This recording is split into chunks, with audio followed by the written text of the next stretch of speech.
Presidente, muy buenos días. Hola, buenos días. ¿A qué juega Luis Bárcenas? ¿Cada vez mayor grado de cinismo en este personaje?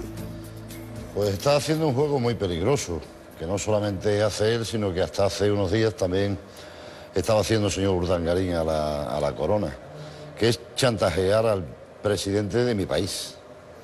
Y yo como español me siento muy preocupado, muy indignado, independientemente de lo que pase con el dinero, etcétera. Yo lo que no concibo es que el gobierno de España esté en este momento casi anulado como consecuencia de un chantaje. Entonces yo creo que esta situación debería terminar o porque el PP explique definitivamente qué es lo que pasa, que parece que no muestra ningún interés en preguntarle o explicarle a la opinión pública de dónde sacó el dinero Bárcenas, porque Bárcenas estuvo trabajando todo el tiempo en el PP. Dice que tiene 38 millones de euros en Suiza y no le pregunta al PP de dónde sacó usted el dinero, porque con toda seguridad ese dinero es del PP, porque no se lo darían a este señor por llamarse Bárcenas, no se lo darían a este señor por ser tesorero del PP, se lo darían a este señor porque él haría algún tipo de gestión o de influencias en nombre del PP para conceder obras públicas, etcétera, etcétera. Por lo tanto, no es dinero suyo. Es dinero distraído al partido. Es dinero distraído al partido y yo creo que el presidente del gobierno, el señor Acospedal, quien sea, debería decir, oiga, ese dinero es nuestro. Y seguramente, como es un dinero conseguido ilegalmente, lo vamos a devolver a Hacienda, se lo vamos a devolver a Hacienda. Pero ¿se puede distraer tanto dinero? Es decir, ¿se puede llegar a acumular 38 millones de euros en comisiones distraídas a un partido? Pues no lo sé, porque claro, este señor por lo visto nada más que ha hecho esto, nada más que ha estado como tesorero del Partido Popular y ha sido senador. Por lo tanto, esa pregunta que usted me hace a mí habría que hacerse al señor Rajoy si el señor Rajoy no estuviera secuestrado por el señor Bárcenas, porque no sale.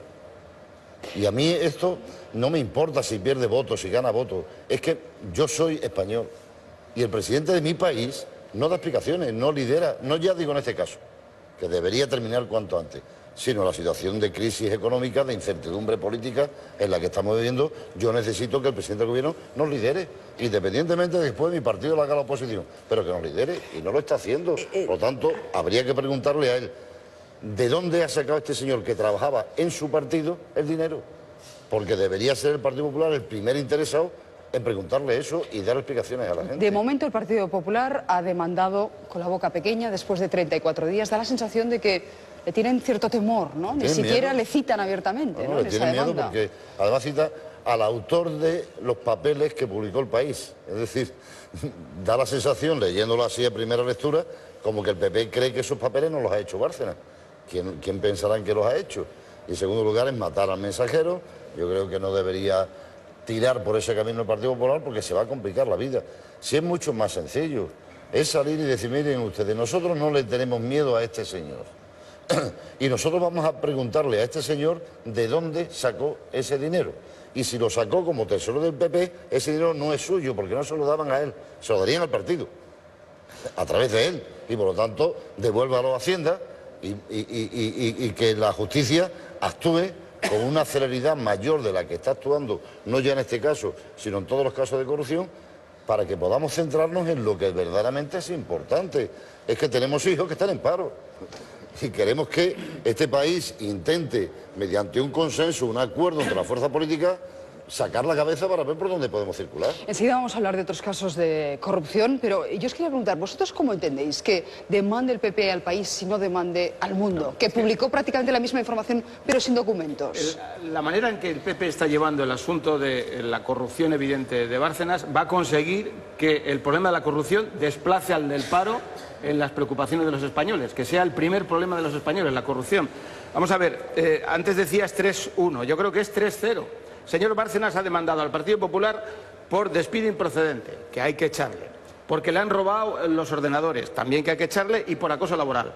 Pero el Partido Popular no contesta demandando a Bárcenas, no, demanda al periódico que cuenta las cosas que supuestamente ha escrito Bárcenas. Y el Partido Popular da por buena la versión de Bárcenas, que dice que esos papeles no son míos, porque no demanda al propio Bárcenas, dice no, contra el periódico que cuenta eso. A mí me parece desde luego un ataque al papel de los medios de comunicación que tienen que tener en una sociedad democrática, que es contar las cosas que pasan. Un medio de comunicación tiene que contarle a los ciudadanos las cosas que les pasan a los ciudadanos. Entonces, que el Partido Popular, después de un mes largo, tenga una querella contra un medio de comunicación y no tenga una demanda contra un medio de comunicación y no tenga ni una demanda, ni una querella, ni una acción contra el señor Bárcenas, demuestra hasta qué punto siguen sin ser capaces de nombrar a este señor, están cautivos de la primera mentira que dijeron, que es que le habían echado en el 2009, que no sabían todavía la fecha. Es evidente que le han estado pagando hasta el 31 de enero de hace 2 meses. Y bueno, es una situación absolutamente estupefaciente, vamos. Pero vamos Carlos. a ver, yo creo que la peor de las sospechas, digamos, sobre este caso la acaba de dar el señor Rodríguez Ibarra, digamos. Lo peor que le podría suceder al Partido Popular es que eso que usted dice fuera verdad. Es decir, que ese dinero no fuera de Bárcenas, porque aunque fuera senador, digamos, él podría tener una empresa, podría tener un negocio que le fuera muy rentable. Pero si eso no es así, si ese dinero es del Partido Popular, desde luego es probablemente peor que cualquier escándalo que recordemos de cualquier otro partido, peor que Filesa, peor que cualquier otro. Es decir, verdaderamente se lo han llevado crudo. Entonces, ¿qué puede decir el Partido Popular en su defensa? Pues probablemente 2 cosas. Una, lo que ha hecho, que es presentar la demanda. Y 2, lo que no ha hecho, que es aclarar de dónde ha salido el dinero. Pero yo creo que ahí está el problema. ¿Lo saben? Es decir, ¿están en disposición, Pilar, de responder a esa pregunta? No, yo creo que lo que ha dicho Juan Carlos Rodríguez Ibarra es lo que piensa todo el mundo, porque si eso sumas que se sabe que estaba recibiendo 21.300 euros mensuales, la gente lo que piensa es, solo puedes pagar esa cantidad de dinero a quien has despedido si piensas que tiene una información que no te interesa que haga público. Eso es lo que pensamos todos. El chantaje que acaba de mencionar parece que está encima de la mesa. Yo creo que este asunto se ha llevado con los pies por parte del Partido Popular. Ellos tienen explicación a casi todo. Por ejemplo, la demanda. Hay que recordar que la primera persona que presentó una demanda fue la exministra Ana de Palacio. Y no se la han aceptado. No se han aceptado, no es que se la hayan rechazado, no se la han aceptado a la espera de que haga un nuevo trámite, que sería un acto de conciliación. Entonces, el hecho de que no se la hayan aceptado ha tenido un poco que ver con el hecho de que se haya tratado tanto con presentar la del Partido Popular. Primero, querían tener más datos, pero sobre todo hay un equipo de abogados dirigido por Adolfo Prego, que no es ninguna tontería, Adolfo Prego, que lleva casi 3 semanas trabajando en cómo articular la demanda, contra quién. Es decir, que a mí me parece absolutamente demencial que no la presente contra el señor don Luis Bárcenas, un documento nacional de identidad número tal, y que la presente contra el país, me parece de locos, pero yo no soy una profesional. Y si hay un equipo profesional que dice que hay que hacerse en esos términos, me imagino que será por eso. Segundo, el dinero.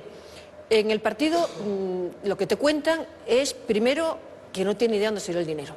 Y la última versión es que apunta un poco lo que decía el señor Rodríguez Ibarra, que puede ser dinero que él capitalizaba para el partido. Por ejemplo, donaciones.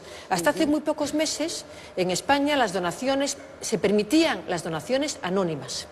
Entonces tú no sabes quién te las daba, lo sabría el tesorero, pero no tiene ni por qué saberlo el resto del partido, y además no tenía el límite. Ahora ya no se permiten las donaciones anónimas, ahora tienen que ser con nombre y apellidos, tanto si es una empresa como si es una persona física, y además hay límites. Y además límites en función de la época en que tú das la donación. No es lo mismo una donación en época electoral que no. Entonces, creen que viene de ahí, pero dicen que no lo saben. Ahora, evidentemente, alguien dentro del Partido Popular y con peso tiene que haber avalado todo este tipo de fechorías, aparte del señor Bárcenas. Y luego lo que es inconcebible es la desfachatez de presentar 3 demandas y la última por mobbing, porque si llevas 30 años en un partido, te ha hecho senador para blindarte ante la justicia, como han hecho tanta gente con los tesoreros de los partidos, y además te daba 21.000 euros al mes de salario, vamos, que tengas la desfachatez, la caradura de presentar una denuncia por mobbing, ya te califica al señor Bárcenas para toda su vida. Bueno, veo que estáis todos de acuerdo sobre el tema Bárcenas. Le voy a preguntar ahora por Unió. Los corruptos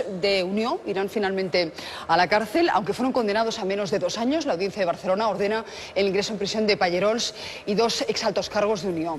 Los magistrados han dinamitado el acuerdo de conformidad que alcanzaron acusaciones y defensa. Quieren que la cárcel sirva de aviso a los políticos corruptos. ¿Qué le parece? Porque todos nos quedamos bastante decepcionados con ese acuerdo de conformidad, ¿no? Ese fue el acuerdo que a mí me decepcionó. Pero esto que ha pasado ayer me provoca una cierta sensación de inseguridad jurídica. Yo sé que aquí lo fácil es ponerse al lado de la corriente y decir que vayan a la cárcel. Pero claro, la justicia no está para ejemplarizar. La justicia está para que se cumplan las leyes y punto. Claro, ahora, porque hay mucho escándalo con la corrupción, dicen los jueces que vayan a la cárcel. Si no hubiera escándalo de corrupción, no irían a la cárcel.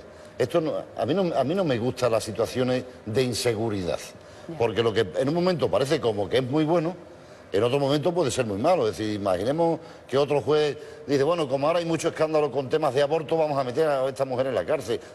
Oiga, usted aplique la ley. Y sus películas, y eso no me las cuente a mí, ni se las cuente a la sociedad. Usted aplique la ley. Si estos señores tienen que ir a la cárcel porque la ley así lo dice, que vayan.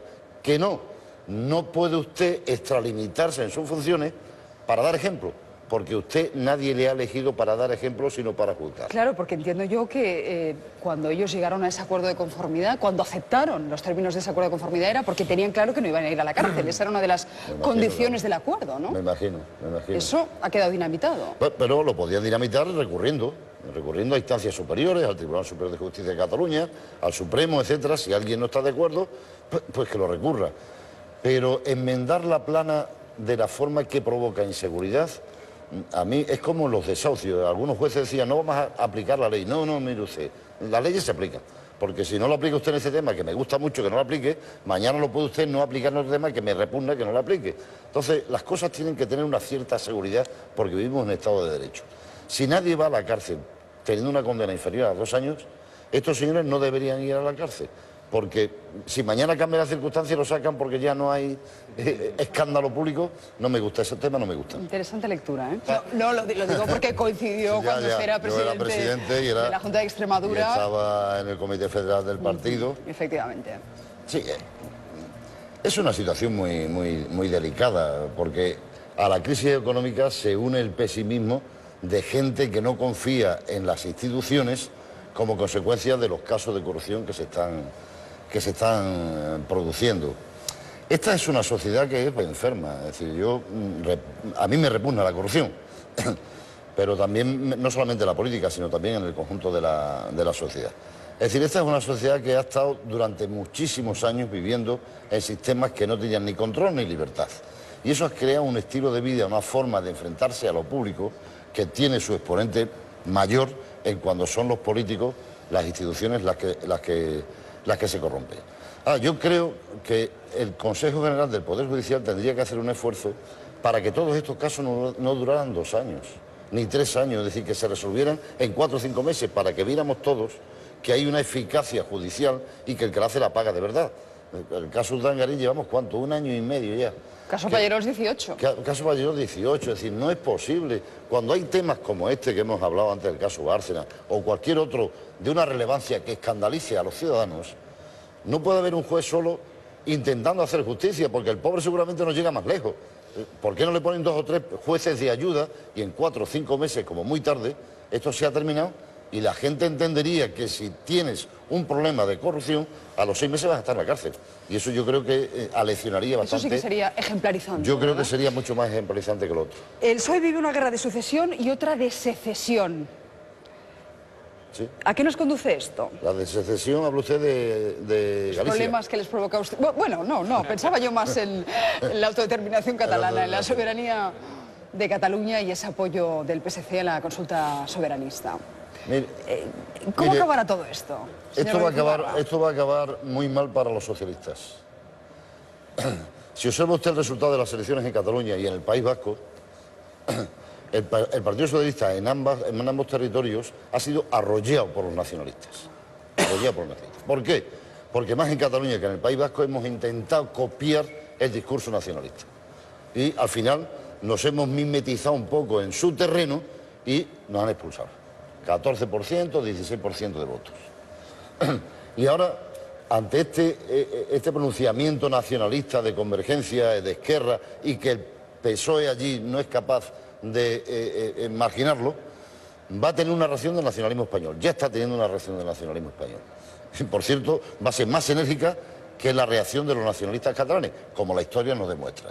Y ante esa reacción, el PSOE se va a encontrar en un terreno sin nadie. y de nadie. Y por lo tanto es posible que también el nacionalismo español nos arrolle a nosotros, como ya los han arrollado en Cataluña y en el País Vasco. Eso me preocupa muchísimo. Segunda cuestión que le cuento. Ya sabemos que el PSC es un partido más nacionalista que socialista. Lo están demostrando. La pregunta es, ¿el PSOE sigue siendo un partido estatal, sí o no? ¿Qué responde usted a eso? Yo respondo que en este momento la E comienza a debilitarse. Y nunca hubo sospechas sobre la E. Es decir, de nosotros se ha podido sospechar si en la República éramos un partido o dos. Si después de la Guerra Civil éramos dos partidos. Si cuando hemos hecho reformas industriales éramos socialistas o no. Si cuando hemos hecho reformas con Zapatero éramos obreros o no. Lo que nunca nadie discutió a lo largo de los 133 años de historia era que éramos el partido español. Y ahora se empieza a discutir. Y eso me preocupa enormemente.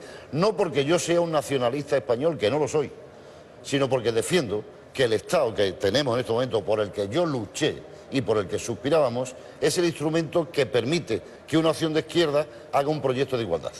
Y ese sentimiento es mucho más noble que el sentimiento del conflicto centro-periferia. Es decir, a mí cuando los nacionalistas catalanes me llaman españolista, me digo, yo no soy españolista de las mantillas, los toros, el folclore, no.